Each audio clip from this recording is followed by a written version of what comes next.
Hello दोस्तों, नमस्कार। हमारे YouTube चैनल मेरी बात में आप सभी लोगों का स्वागत है। दोस्तों, आज हम चर्चा करने जा रहे हैं भारत की दो प्रमुख घटनाओं पर। एक हमारी महिला मातृशक्ति ने जो है वर्ल्ड कप जीत कर लाई हैं, उनके लिए बहुत बहुत बधाई। हमारे सभी सनातनी बंधुओं को बहुत बहुत बधाई। और दूसरी बात, इसरो ने एक बहुत ऊंची छलांग लगाई है, उसके लिए भी हमारे सभी सनातनी बंधु राष्ट्र प्रेमियों को बहुत बहुत बधाई। तो हमारी मातृशक्ति ने तो बहुत बड़ा कमाल कर दिया,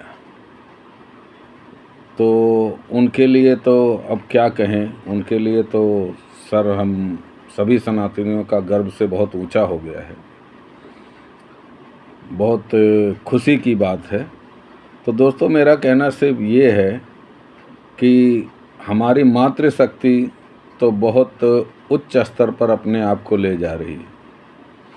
जैसे हमारे यहाँ उनको शक्ति का स्वरूपा कहा गया है, तो वो तो अपने परचम दिनों प्रतिदिन अपने परचम लहराती चली जा रही है। लेकिन कुछ ना कुछ आत्मावलोकन हम पुरुष वर्ग को भी करना चाहिए। जैसे हमारे जो क्रिकेट के खिलाड़ी ही हैं, बहुत नाम उनका, बहुत सम्मान, बहुत ज़्यादा लोग उनको ऊंचाई पर ले गए हैं और बहुत ज़्यादा स्नेह भी करते हैं। लेकिन क्या उन्हें अपना आत्मावलोकन नहीं करना चाहिए कि हम मातृशक्ति से दिन प्रतिदिन पिछड़ते जा रहे हैं? इसका विचार तो करना चाहिए।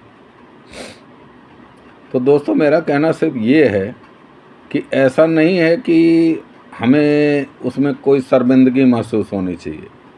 हमें तो गर्व होना चाहिए, मातृशक्ति पे हमें गर्व होना चाहिए। लेकिन उनका अनुसरण भी हमें करना ही चाहिए कि ऐसा क्या कारण है कि वो तो दिन प्रतिदिन अपने आप को प्रोग्रेस, उन्नति के मार्ग पर ले जा रहे हैं।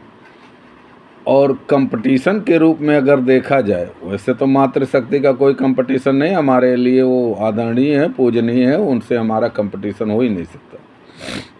लेकिन दूसरी बात, मेरा सिर्फ कहना ये है बंधुओं कि हमें ईश्वर ने हर क्षमता में तो नारी शक्ति से कम हमारी क्षमताएं हैं, इसमें कोई दो राय नहीं, इसमें कोई शर्मिंदगी वाली बात ही नहीं।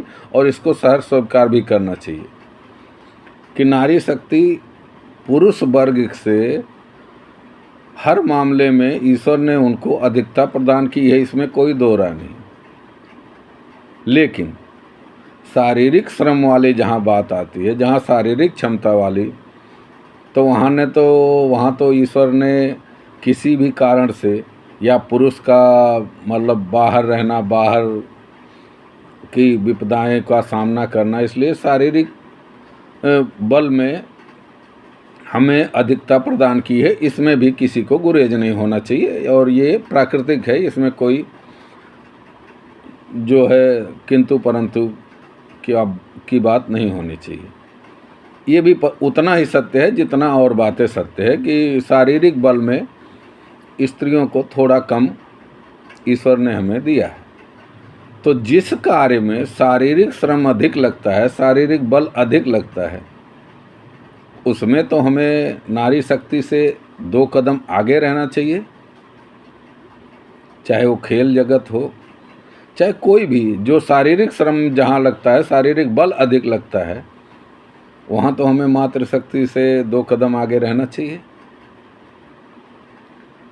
तो इसलिए हमें अपना आत्मलोकन करना चाहिए कि हमारी तैयारी में कहाँ भूल हो रही है, कि हम क्यों पिछड़ रहे हैं। मातृशक्ति से हर क्षेत्र में पिछड़े तो कोई बात नहीं, लेकिन जिसमें शारीरिक श्रम अधिक लगता है, शारीरिक बल अधिक लगता है, उसमें अगर हम पिछड़ते हैं तो उसमें ज़रूर हमें आत्मलोकन करना चाहिए और हमें अपने पीछे मुड़ के ज़रूर देखना चाहिए कि आखिर ऐसा क्या कारण है कि हम पिछड़ते जा रहे हैं हर मामले में। तो मेरा कहना सभी हमारे जो क्रिकेट के धुरंधर एक से एक हुए हैं, उनको भी निवेदन है, मतलब मैं राय नहीं कोई दे रहा हूँ, लेकिन निवेदन तो कर ही रहा हूँ, जो भी पुरुष वर्ग हैं, जो शारीरिक क्षेत्र है, शारीरिक बल अधिक लगने वाले क्षेत्र हैं, उसमें तो कम से कम मातृशक्ति से पीछे ना रहा जाए।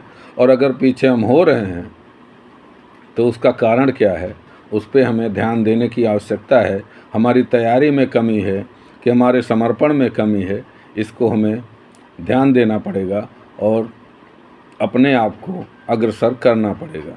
अन्यथा मुझे तो डर है एक दिन ऐसा ना हो जाए कि आमने सामने की टक्कर हो और स्त्री शक्ति हमें हर क्षेत्र में पछाड़ दे और हम पीछे रह जाएं। वैसे उनसे हारने में कोई शर्म वाली बात नहीं बंधुओं, मेरे बात का गलत मतलब मत निकालना। स्त्री शक्ति से हारने में कोई शर्म नहीं है, लेकिन कम से कम सम्माननीय हार तो होनी चाहिए, अपमानित वाली हार नहीं होनी चाहिए। अपमानित हार और सम्मानित हार में दोनों में मैं अंतर आपको बताता हूँ। अभिमन्यु भले ही पराजित हुआ था, लेकिन सारे बड़े बड़े महारथियों के सर झुक गए थे। तो मेरा कहना ये है, हम किसी से हारें भी तो सम्मानपूर्वक हारें और जीते भी तो सम्मानपूर्वक हारें। हम अपने सभी जिस क्षेत्र में जो भी हमारे पुरुष वर्ग हैं उनसे निवेदन करना चाहूँगा कि इस बात का अवलोकन ज़रूर करें कि आखिर क्या कारण है कि हम इतने पिछड़ रहे हैं। उसका हमें आत्मलोकन करना चाहिए और उसी हिसाब से तैयारी करना चाहिए।